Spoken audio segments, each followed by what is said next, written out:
waaw dégg nañu xanaa ñun bokkuñu ci émission bi nag pour l'intervention. c'est énorme quand même. vraiment ñun bokkuñu ci émission bi la priorité aux invités. c'est énorme man lu ma mën a wax rek mooy. rapidement waaw. Président Jamil. gars yi s'ils ont trahi leurs engagements ñoom la rek parce que Sénégal moom. faut jamais compter sur un oui dinaa ko def. pour un Sénégalais. Il faut être un saint Thomas. Et malheureusement, quelqu'un qui te donne ton accord peut aller jusque dans l'urne et changer sa promesse. D'accord. Donc loolu mënuñu ko imputer au camp de Abdoulaye Fall. Souvent maa ngi lu may reprocher tamit ton candidat Madi mooy il faut être démocrate jusqu'au bout. warul woon arrêter son deuxième tour. C'était pas normal. Parce que il a vendu un rêve aux Sénégalais. ne leen lii lay uti. Donc boo koy uti. Quelles que soient les circonstances, quel que soit ton mécontentement, quelles que soient les irrégularités, da ngay dem jusqu'au bout. C'est ça un comportement d'un leader. Après, si tu dois faire des contestations, tu le fais après. Tes contestations boobu, on n'a pas besoin également, on peut dire à l'opinion, ah, on a constaté ça, on a vu ça, on a vu ça, on a vu ça. OK.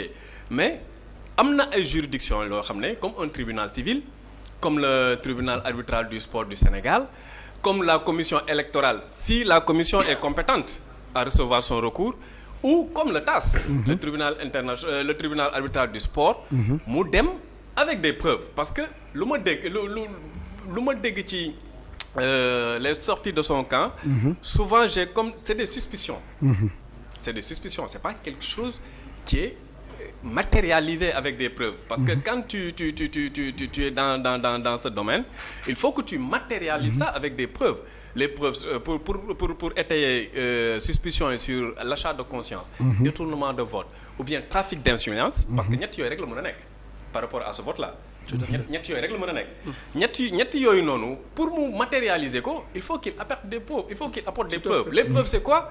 C'est des témoignages, c'est des vidéos ou une traçabilité de transfert d'argent pour matérialiser ou étayer ces accusations. Loolu bu nekkee moom am na ko, il a un dossier béton. Il y a des juridictions qui sont compétentes. te mu dénoncé ko bu ñu ko joxee nag dëgg ñu xam ne ah le Sénégal est malade bu ñu demee ba tollu fii ci élection yi ça c'est autre chose. Le Sénégal est malade, on est plus muet par l'intérêt de notre football, mais c'est des pratiques qu'on voyait pas dans le sport qui vient dans ce sport-là et que ça devient dangereux. Man loolu laa koy conseiller. Reproche moo koy def mooy il fallait aller jusqu'au bout de l'élection. Okay. Après ces contestations, il le fait. Après avec des voies légales mu def ko. Mais le fait d'abandonner en cours de processus, ça man mënuma ko nangu pour quelqu'un qui s'autoproclame un démocrate. Okay. Bu amee preuve yi na dem dans les juridictions compétentes et puis voilà on va parce que 1 plus 1 égale 2. Okay. Lu réer kenn xaw ma lu ne fàng kenn du ko jeex. Donc bu amee des preuves matérielles, c'est sûr que voilà il aura gain de cause et puis voilà on essaie de faire notre football d'une manière autrement et d'une manière très propre. ok léegi Jamil li nga tontuwaat mais en tant que dañuy bàyyi Gomis yow tamit par rapport ak ñoom ñaar lu ñu wax lan nga ci gis ak Madi aussi tamit sorte bi nga xam ne def na ko. voilà léegi man de rapidement man damay rejoindre Pape Lamine. Vraiment. Comme ni ñu koy processus boo ko commencé. da nga koy jeexal loolu du ma ci ñëwaat du kii. man je suis d'accord avec lui. parce que après yàlla dafa def bi élection bi jeexee déglu naa ay ñu bare ay ñu kàngam ay ñoo xam ne. ay ñu mel ni Jamil Faye yoo xam ci dañoo yàgg ci sport bi. da nga xam sport. xam processus yi comme ni mu ko waxee. waruloon man à mon avis. parce que man pour man day àggali commencé na ko. da koy àggali def comme li Pape Lamine wax. et puis am na image. boo xam ne man bokk. man la man image boobu parce que man dama toog ma gis image boobu ça m'a fait très mal. ci sama sport dëkk ci sama footballu dëkk. dégg nga mooy dégg nga quel que soit Alpha. même bi Madi di génn. man pour man. dégg nga waroon na mën a au moins xam nga buy nuyu mu nuyu ñëpp. même candidat yi fa ne Augustin mu nga toog. kii Abdoulaye Fall mu nga toog. ñëpp ñu ngi toog mu nuyu leen. xam nga dem mais ni mu demee dem nuyu waa comité électoral bi après génn noonu booy xoolaat sax am na ci benn affaire benn kii boo xam ne dama ci public bi vraiment metti na ma li ñu def Madi mooy yuuxoo bi. yuuxoo boobu ça m'a fait très mal parce que Madi c'est pas quelque Madi ne mérite pas ça. Madi mérité wul sax ñu koy wax dara ci football bi parce que dafa am lu mu def ci football bi. kon nag loolu moom waruloon maanaam dem ci loolu beneen affaire bi bu may wax. moom mooy waaw. c'est que xam nga. fu mu nekk nii. yéen a ngi seen droit ne am na corruption am na nangam yéen waaye man xam nga lu ma bëgg a xam. rapidement waaw mooy yow mi nekkoon mandataire bi yéeg nga. ba avant ñuy commencer deuxième tour bi. nga yéeg. ngeen di commencer di wax. indi fi jël benn booy indi ko nangam. ngeen jox kii waaw xanaa li ngeen jox comité électoral bi xanaa loolu ba comité électoral bi jëlu ko en compte continuer processus bi. ok man foofu laa bëgg a xam. rapidement Jamil rapidement Fodé. merci beaucoup je vais être rapide bon par rapport ak arrêt du processus bon mën nañ si bañ a d'accord hein, mais je pense que ne tey. Madi n'est pas seul on est dans une coalition. lépp lu mu def rek dañ koy assumer ak moom. donc on l'assume ensemble c'est une décision qu'on a discutée. et dans un groupe bu groupe bi jëlee décision rek dañ koy nangu. ñu nangu ne suñu amee dëgg ñu amandoo ko bu ñu juumee tamit. ñu amandoo ko loolu avenir bi nañu ko wax. deuxième bi mooy deuxième bi ma jël note mooy le fait que ne. dem na sans nuyu ñi ci suuf vous savez c'est comme quand on fait un direct booy def direct des fois nga wax lu rëcc wala nga am comportement bu rëcc mais je pense que ne Madi est quand même dans l'âme quelqu'un de très correct cette soirée-là a été très très très difficile très difficile et je pense que nee naa ne boo nelawul 25 heures di nga am ay moments yoo xam ne di nga am ay comportements yoo xam ne peut-être bu subaa si c'était à refaire di nga ko def je disais 2 minutes avant on était en train di kaf si kaw et à un moment donné bon il y a eu un mouvement de foule peut-être que ça mën nañ la ko nangul mais je pense que ne voilà c'est quelque chose qui peut arriver hein mais je pense que ça reflète pas la valeur de la personne et il y a aucune animosité à ce niveau-là le dernier point bi Cheikh Tidiane laaj mooy bi ñu yéegee si kaw bi ñu yeggee ci kaw en fait xam nga lan moo guddaloon foofu. il fallait qu'on fasse une déposition devant un huissier. pour que notre décision mu mën a nekk ci le PV de l'élection. parce que bu ñu génnoon salle bi. ndax arrêté nañ ndax dem nañ au bout. te defuñu ko mënatuñu waxati.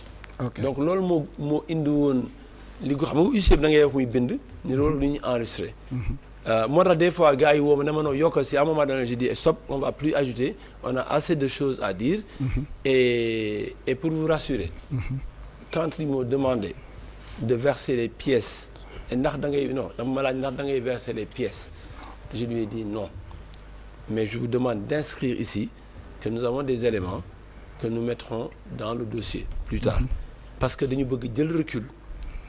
Mais qui vous dit qu'on n'est pas capable de revenir demain ou après-demain en disant on a évalué et finalement malgré tout on va laisser tomber ou on va revenir en disant on a évalué on va jusqu'au bout wala leneen ndax leneen il faut pas oublier je vous ai dit qu'on a eu des jeunes qui étaient prêts à perturber l'élection on s'est opposé il faut pas oublier que dañu am ay nit nekk suñu ginnaaw aussi dañu war a delloo aussi kaddu gi pour ñu décider ak ñoom. ok merci beaucoup. voilà une minute. parce que nag temps bi yow da nga ma bëgg a tëb. apparemment non yow non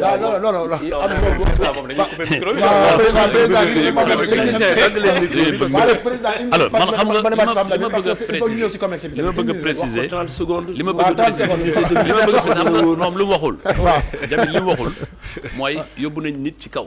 waaw di ko wax ni kii moom la ñu wax ni moom la ñu doon ut a corrompre. waaw te xam nga kan la. waaw caméramanu Génération Foot TV kooku xam nga yenuwul maanaa. caméramanu Génération Foot moom lañ yéegal ci kaw di ko wax loo ci huissier bi man maa ngi taxaw muy ne waa jar nañu ma fii kii moom ma oo ne ma wooteleel diw xam nga wax day yenu maanaa doo ñëw présenter caméramanu Génération TV comme une preuve contre l'adversaire kan mooy corrompre caméramanu Génération mais peut-être que correcteur yi xamul gars yi réew mi xamante xam nga loolu du est-ce que vous avez posé la question beneen bi waaw rapidement gis nga commission électorale bi dafa def ci wetu chaque isoloir ay huissier def huissier pour que huissier bu tout acte suspect mu mun ko noter ñun ñëpp a ci d'accord beneen bi Jamil était dans la haute stratégie parce que ñoom gis nañ ni élection bi c'est 2/3 mais boo demee 2/3 gis nga premier tour bi la majorité absolue était largement atteinte parce qu'il avait presque 60% de l'électorat mais kooku xam nañ ni bu ñu demee deuxième tour tamit formalité la